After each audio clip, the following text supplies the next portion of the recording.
नमस्कार दोस्तों, कैसे हैं आप सभी। आज की कहानी का शीर्षक है अपराध बोध। एक दूसरे को खोजती दो जोड़ी आंखें जब परस्पर टकराई तो एक बारगी तो उनमें बिजली सी चमक उठी। फिर वे एक दूसरे से नजरें चुराने लगी। रेवा को अपने अंदर कुछ पिघलता सा महसूस हुआ। इन नज़रों में क्या है जो हर जगह हर वक्त उसकी आंखें इन्हें तलाशती रहती है। एक चुंबकीय आकर्षण से बंधी वह दिन प्रतिदिन उनकी ओर खिंचती चली जा रही है। यह आकर्षण एक तरफा भी तो नहीं है। वही कशिश, वही सम्मोहन उसने बड़े सर की नज़रों में भी महसूस किया है। कॉलेज के सभी साथी पुरुष प्रधाध्यापक रेवा के लिए सर और प्रिंसिपल साहब बड़े सर हैं। इस कॉलेज में आए रेवा को 8 महीने हो चले हैं। पति नरेन का इस शहर में तबादला हो जाने के कारण उसने भी यहाँ इसी कॉलेज में ज्वाइन कर लिया था। बड़े सर से सबसे पहले वह तब प्रभावित हुई जब कॉलेज के वार्षिकोत्सव में उसने उनकी कविता सुनी। स्वयं रेवा एक अच्छी रचनाकार थी। कॉलेज की वार्षिक पत्रिका में जब उसका आलेख छपा तो बड़े सर ने अपने चैम्बर में बुलाकर उसे बधाई दी थी। उसी आलेख पर उसने चर्चा करते हुए रेवा को उनकी गहन साहित्यिक अभिरुचि का पता चला था। विषय पर उनकी अच्छी पकड़ थी तो तर्क वितर्क क्षमता की विलक्षण थी। चुंबक के दो समान ध्रुव परस्पर विकसित होते थे, लेकिन यहाँ तो दोनों समान अभिरुचियाँ उन्हें परस्पर चुंबक की तरह आकर्षित कर रही थी। बड़े सर की पत्नी सुप्रिया उसी कॉलेज में मनोविज्ञान की अध्यापिका और रेवा की खास सहेली थी। रेवा सुप्रिया की पाक कला की कायल थी और अक्सर उससे कोई न कोई रेसिपी सीखने उसके घर पहुंच जाती थी। वहीं बड़े सर से किसी न किसी आलेख पर चर्चा भी छिड़ जाती। 2-3 घंटों का समय कब गुजर जाता उन्हें पता ही नहीं चलता। होश तो तब आता जब सुप्रिया चाय के संग तस्तरी में नई रेसिपी सजाकर ले आती, जिसे देखकर रेवा शर्मिंदगी से भरकर सकुचा उठती। ओह, बातों में पता ही नहीं चला कितना वक्त गुजर गया। आई तो तुमसे रेसिपी सीखने थी। और कोई बात नहीं रेवा, मैं जानती हूँ तुम्हारा पहला प्यार साहित्य है, और वैसे भी जब दो समान अभिरुचि वाले मिल बैठते हैं तो उन्हें आसपास का होश ही नहीं रहता। प्रेमचंद की कृति शतरंज के खिलाड़ी के किरदार की तरह वे दिन दुनिया से बेखबर अपनी ही विसात में खोए रहते हैं। क्यों जी, ठीक कह रही हूँ ना मैं। पति की ओर देखते हुए सुप्रिया सहज भाव से मुस्कुरा देती तो वे भी हंसते हुए उठ खड़े होते। तुम मुझे दिन दुनिया की खबर न कराओ तो मैं कभी भी वक्त पर कॉलेज ही न जा पहुँचूँ। मैं तैयार होने जाता हूँ। इन्हें तो किताबों और अखबार की ऐसी आदत है कि बस कुछ न पूछो, एक बार लेकर बैठेंगे तो पूरा किए बिना हिलेंगे तक नहीं। फिर इन्हें न खाने पीने का हौस है न नहाने का। सुप्रिया की बातों से रेवा के मन से अपराध बोध के बादल छटने लगते और वह सहज होती जाती। 2-3 दिन भी यदि वह बड़े सर से नहीं मिलती तो चौथे दिन वो उसे पकड़ ही लेते। आजकल आप नज़र नहीं आती, किसी नई रचना के सृजन में तल्लीन है क्या? फिर वही घर पर या चैम्बर में घंटों 2 घंटों का वार्तालाप। बाहर निकलने पर रेवा स्वयं को प्रफुल्लित हवा में उड़ती महसूस करती, लेकिन दूसरे ही क्षण फिर अपराध बोध उसे घेर लेता। क्या उसे बड़े सर के संग समय व्यतीत करना मात्र इसलिए अच्छा लगता है कि उनकी रचनात्मक अभिरुचियां एक समान है, या वे एक दूसरे के प्रति आकर्षित होने लगे हैं? फिर अगले ही पल वह अपने विचारों को झटक देती। भला 40 की उम्र भी कोई उम्र है एक दूसरे के प्रति आकर्षित होने की? इस उम्र में उनके कदम अब भला क्यों लड़खड़ाएंगे? अब तो उनकी उंगली थामकर चलना सीखे उनके बच्चे भी अपनी उंगली छुड़ाकर सधे कदम से अपनी मंजिल की ओर अग्रसर हैं। नहीं, ऐसा कुछ नहीं है उनके बीच जिसके लिए उन्हें कभी शर्मिंदा होना पड़े। बड़े सर की निगाहों में तो उसकी आंखों पर ही टिकी रहती है, कभी वहाँ से जरा भी नीचे नहीं खिसकती। वे उसका मन टटोलती महसूस होती हैं, शरीर नहीं। वह क्या इतनी नादान है कि कामुक निगाहों और आत्मीय निगाहों में फ़र्क नहीं जानती? उन आँखों में एक गहरी आत्मीयता, एक अद्भुत जुड़ाव महसूस करती है वह। कोई रिश्ता, कोई शब्द उन भावनाओं को सही रूप में अभिव्यक्त नहीं कर सकता। सच है, सूरज की रश्मियों को कोई मुट्ठी में कैद करना चाहे तो यह कैसे संभव है। मदमस्त हवा का झोंका मन में जो मीठी सी सिहरन जगा जाता है, उसे बोलकर बता पाना भला कैसे संभव है। उसे तो सिर्फ और सिर्फ महसूस किया जा सकता है, और वह भी दिल की अंतर्मन गहराइयों से। वे दोनों तो परस्पर चर्चा करते वक्त ये भी भूल जाते हैं कि उनमें से एक पुरुष है और एक स्त्री। लिंग भेद गौण हो जाता है, अस्तित्व रह जाती है तो बस विषय परिचर्चा। जब दोनों के दिलों में कोई मैल नहीं है तो वह क्यों बार बार अपराध बोध से ग्रस्त हो जाती है। क्यों वह स्वयं को पति नरेन और सहेली सुप्रिया का गुनहगार समझती है। विचारों के मकर जाल से उलझी रेवा दिग्भ्रमित हो जाती। उसे नरेन से बेपनाह मोहब्बत है। स्वयं नरेन भी उस पर जान छिड़कता है। 16 वर्ष संग व्यतीत करने के बाद भी दोनों परस्पर नवविवाहित सा आकर्षण महसूस करते हैं। इसका कारण उनकी आकर्षक देह दृष्टि है या परस्पर समझ। रेवा को जानने की उत्कंठा भी नहीं थी। उसके लिए इतना ही पर्याप्त था कि 16 वर्ष पूर्व जुड़ा गठबंधन प्रति वर्ष मजबूत होता चला जा रहा था। यद्यपि नरेन को लेखन कला में कोई रुचि नहीं थी, तथापि रेवा को वह इसके लिए हमेशा प्रोत्साहित ही करता था। सुखी सुप्रिया को अपने विषय मनोविज्ञान से अत्यधिक प्यार था। रेवा अक्सर सोचती, यदि वह अध्यापक नहीं होती तो अवश्य एक प्रख्यात मनोवैज्ञानिक होती। पेशेवर तौर पर तो वह नहीं, पर शौकिया सुप्रिया छोटे मोटे मनोविज्ञान के केस निपटाया करती थी। रेवा को उसमें अपना सच्चा हमदर्द नजर आता था। अपनी खुशी या गम, कभी छोटी से छोटी बात भी सुप्रिया से बांटने में रेवा को कोई हिचकिचाहट नहीं होती थी। रविवार की एक खुशनुमा सुबह थी। ठिठुराती सर्दी में निकली गुनगुनी धूप बहुत सुहा रही थी। फोन पर बतियाते हुए दोनों सहेलियों ने पिकनिक पर जाने का कार्यक्रम बना लिया। कुछ ही किलोमीटर दूर एक घने पेड़ों से घिरी पुरानी हवेली थी। खूबसूरत ऐतिहासिक स्थान था। दोनों परिवारों ने फटाफट खाने पीने का सामान तैयार किया और निकल पड़े। पूरी हवेली का चक्कर लगा लेने के बाद चारों बच्चों ने उसमें लुका छुपी खेलने का प्रस्ताव रखा, जिसमें चारों बड़ों को भी जबरदस्ती शामिल होना पड़ा। लेकिन खेल शुरू होने के बाद उन्हें भी इसमें आनंद आने लगा। बड़े सर की दाव देने की बारी थी। सभी छुप चुके थे। कोई आहट न पाकर खंबे के पीछे छुपी रेवा ने झांका तो बड़े सर ने उसे देख लिया। रेवा घबराकर पुनः खंबे के पीछे दुबक गई। उसे अफसोस हुआ कि क्यों उसने झांका। उसे पता था कि वह पकड़ी गई है और बड़े सर अभी आकर उसे आउट कर देंगे।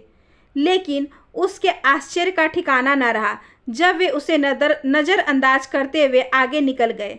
शायद उसकी घबराहट भांपकर उन्होंने ऐसा किया हो। सच, बड़े सर को उसका कितना ख्याल है, ये सोचकर ही रेवा रोमांचित हो उठी। अब तक सबको भूख लग गई थी। एक जगह दरी बिछाकर उन्होंने खाना लगाना आरंभ किया। सुप्रिया तो पाक कला में प्रवीण थी ही। उसका लाया पुलाव खुलते ही सब टूट पड़े। रेवा ने बड़ी मेहनत से हरे भरे कबाब बनाए थे, पर वे ज़्यादा मज़ेदार नहीं बन पाए थे। सबने एक एक लेकर ही हाथ खींच लिया था। रेवा का दिल टूट गया। उसे लगा उसकी आंखें बरसा ही पड़ेगी। लेकिन तभी बड़े सर ने कबाब का डब्बा अपनी ओर खींच लिया और बहुत स्वादिष्ट बने हैं कहते हुए एक साथ 4 कबाब निकालकर अपनी प्लेट में रख लिए। रेवा का दिल एक बार फिर उनके प्रति कृतज्ञता और आत्मीयता से भर उठा। बड़े सर को उसकी भावनाओं का कितना ख्याल है। कैसे वे बिना कहे ही उसके दिल की हर बात समझ जाते हैं। क्या उन्होंने यह सब मात्र उसका दिल रखने के लिए किया था या सचमुच उसके दिल के प्रति कुछ है। अकेले में जब भी रेवा यह सोच दोहराती तो ठंड में भी पसीने से भीग जाती। यह उसे क्या होता जा रहा है। सहज सहानुभूतिवश व्यक्त की गई प्रतिक्रिया को वह क्यों इतनी गंभीरता से ले रही है। हो सकता है उनके दिल में कुछ और हो सकता है कुछ ना भी हो। जब वह अपने दिल को ही नहीं समझ पा रही है तो दूसरे के दिल को कैसे समझ सकती है। लेकिन वह इतना अवश्य जानती है कि दोनों के ही दिलों में एक दूसरे के प्रति कोई कामुक भावना नहीं है, बस एक गहरा अपनापन है, एक ऐसा जुड़ाव जो एक हितैषी ही रख सकता है। गत 4 दिनों से रेवा सुप्रिया या बड़े सर से मिली नहीं थी। नरेन भी पिछले 2-3 दिनों से किसी प्रोजेक्ट में व्यस्त होने के कारण उसे समय नहीं दे पा रहे थे। रेवा अभी उनसे ज़्यादा बात भी नहीं करना चाहती थी। अंदर ही अंदर वह घुट रही थी। कभी सोचती जो हो रहा है वह गलत है, वह नरेन और सुप्रिया को धोखा दे रही है। कभी लगता ऐसा कुछ भी तो नहीं है। जब किसी को कुछ गलत ही नहीं लग रहा है तो वह क्यों उल्टा सीधा सोचकर अपराध बोझ से मरी जा रही है? कहीं उसी के दिल में तो कोई खोट नहीं है? कभी लगता सुप्रिया के सम्मुख जाकर अपने मन की सारी परतें खोलकर रख दे और उससे इस घुटन का निवारण पूछे। फिर उसे ख्याल आता सुप्रिया एक मनोवैज्ञानिक होने के साथ साथ एक पत्नी भी तो है, बल्कि पत्नी पहले है और मनोवैज्ञानिक बाद में। यदि वह सुप्रिया की जगह होती तो क्या यह सब सुन और सह पाती? लेकिन रेवा को मुंह खोलने की जरूरत ही नहीं पड़ी। सुप्रिया जैसी मनोवैज्ञानिक की पारखी नज़रों से रेवा के मन की बेचैनी छुप न सकी। रेवा का सुप्रिया और उसके पति से नज़रें बचाकर निकल जाना, अकेले में बातचीत होने जैसी परिस्थितियों को टालना उसे रेवा की मनोस्थिति का कुछ कुछ बोध करा रहे थे। और आखिर एक दिन उसने पीरियड ख़त्म हो करके निकलती रेवा को पकड़ ही लिया। क्या बात है, आजकल नज़र नहीं आती? वो मुझे जल्दी घर पहुंचना है। रेवा, तुम मुझसे झूठ नहीं बोल सकती। आओ घर चलते हैं, कॉफ़ी बनाकर पीते हैं। मेरा पेट कुछ गड़बड़ हो गया है। रेवा अब इनकार न कर सकी। कॉलेज कंपाउंड में ही तो सुप्रिया का घर था। कॉफ़ी का प्याला थामे रेवा चुपचाप पी रही थी। रेवा, पिछले 4 दिनों से तुम मुझसे मिली नहीं, या यूँ कहूँ मुलाकात टालती रही। नहीं ऐसी। रेवा कुछ कहना चाहा, लेकिन सुप्रिया ने उसे बोलने का अवसर ही नहीं दिया। तुमने अपनी शक्ल देखी है इन दिनों आईनों में? सूख कर कांटा हो गई हो, जैसे अंदर ही अंदर कोई घुन लग गया हो। अच्छा, कुछ क्षणों के लिए भूल जाओ कि तुम मेरी सहेली हो और यह भी भूल जाओ कि मैं विपिन की पत्नी हूँ। अब तुम मेरी मरीज हो और मैं तुम्हारी डॉक्टर। क्या अब तुम मुझे अपनी समस्या बता सकती हो? सुप्रिया सब कुछ जानती और समझती है, तभी तो कह रही है कि मैं कुछ क्षणों के लिए भूल जाऊं कि वह बड़े सर की पत्नी है। ओह सुप्रिया, मेरा इतना कड़ा इम्तिहान मत लो। आंखें भींचकर रेवा बुदबुदा उठी और इस प्रयास में आंखों को कोरों में छिपा दर्द 2 बूंद आंसुओं के रूप में लुढ़क गया। तुम नहीं कह पाओगी, मैं जानती थी। मुझे ही तुम्हें समझाना होगा। देखो रेवा, तुम्हारे अंदर एक मनोग्रसित पनप रही है। यह ग्रंथि एक दिन में नहीं बनती। समय का लंबा अंतराल और इस दौरान घटी घटनाएं इस मनोग्रंथि के पनपने में सहायक होती है, और चूंकि इसे पनपने में समय लगता है, इसलिए इसका निराकरण भी एक झटके में संभव नहीं है। इससे पूरी तरह छुटकारा पाने में भी समय लगता है। बेहतर यही है कि हम जल्द से जल्द इसके कारण को ढूंढ लें और उपचार आरंभ कर दें। पिछले कुछ समय से मैं तुम्हारे अंदर एक अपराध बोध पनपता देख रही हूँ। तुम स्वयं को मेरी और अपने पति के अपराधिनी मानने लगी हो, और इसका कारण है विपिन से तुम्हारे आत्मीय संबंध। रेवा दम साधे सुन रही थी। उसमें सुप्रिया की बातों का प्रतिकार करने का रच मात्र भी साहस शेष न था। देखा रेवा, एक स्त्री को अपने पति के संग सुखद वैवाहिक जीवन बिताने और उसे संतुष्ट करने के लिए कई भूमिकाएं निभानी पड़ती है। कभी माँ की तरह उसे पुचकारना पड़ता है, कभी बहन की तरह धीरज बांधना पड़ता है, तो कभी एक दोस्त की तरह उसकी रुचियों को शेयर करना होता है। यही सब कुछ एक पति को भी अपनी पत्नी के लिए करना होता है। विभिन्न अवसरों पर भिन्न तरह की भूमिकाएं निभानी होती है, और सब भूमिकाएं तो पति पत्नी फिर भी निभा लेते हैं।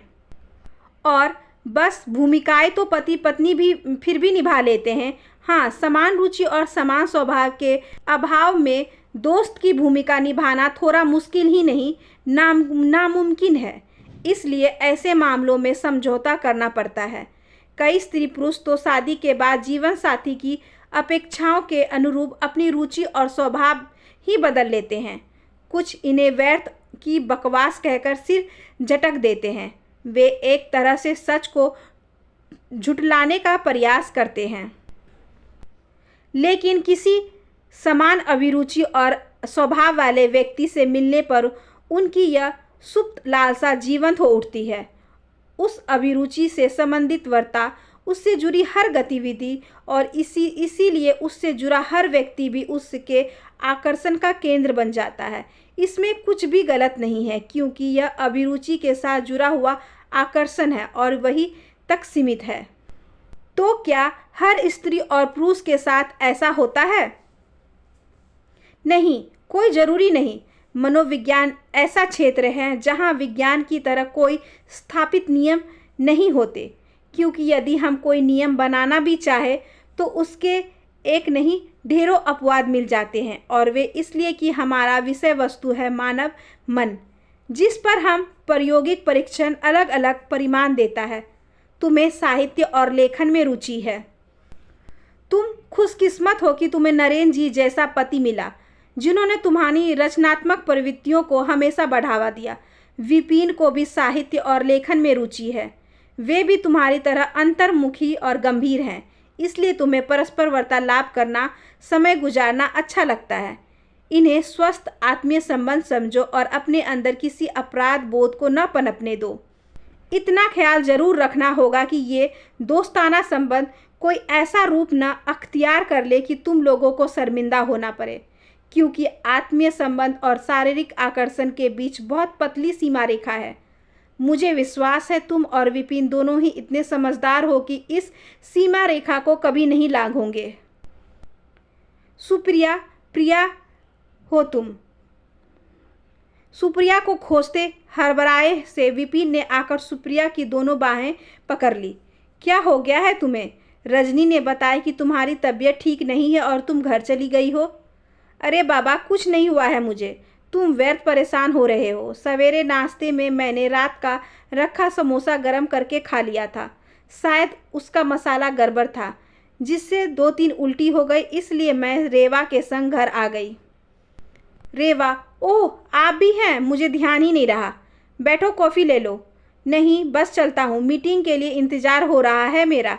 सुनकर एकाएक रहा नहीं गया। अच्छा, तुम आराम करो, शाम को एक बार डॉक्टर को दिखा आएंगे। कहकर एक बार भी रेवा की ओर देखे बिना विपिन तेज तेज कदमों से लौट गए। सैकड़ों की भीड़ में उसे खोज लेने वाली आंखें आज सुप्रिया की चिंता में उसे देखकर भी न देख सकी। यही तो है पति का पत्नी के प्रति प्यार और पत्नी का पति के प्रति अटूट विश्वास। रेवा को विचारों में खोया देख सुप्रिया ने उसे बैठने का आग्रह किया। बस मैं भी अब चलती हूँ, नरेन और बच्चे आते होंगे। सुप्रिया के घर से निकलते वक्त रेवा स्वयं को फुलासा हल्का महसूस कर रही थी। वह अपराध बोध से मुक्त जो हो चुकी थी। आशा करती हूँ कि आज की ये छोटी सी कहानी आपको अच्छी लगी होगी। अगर अच्छी लगी हो तो please like, share and subscribe करें। हमारे चैनल को ज़्यादा से ज़्यादा शेयर करें और बेल आइकन को ज़रूर प्रेस कर लें, ताकि अगली वीडियोज़ की नोटिफिकेशन आपके पास सबसे पहले पहुँचे। धन्यवाद।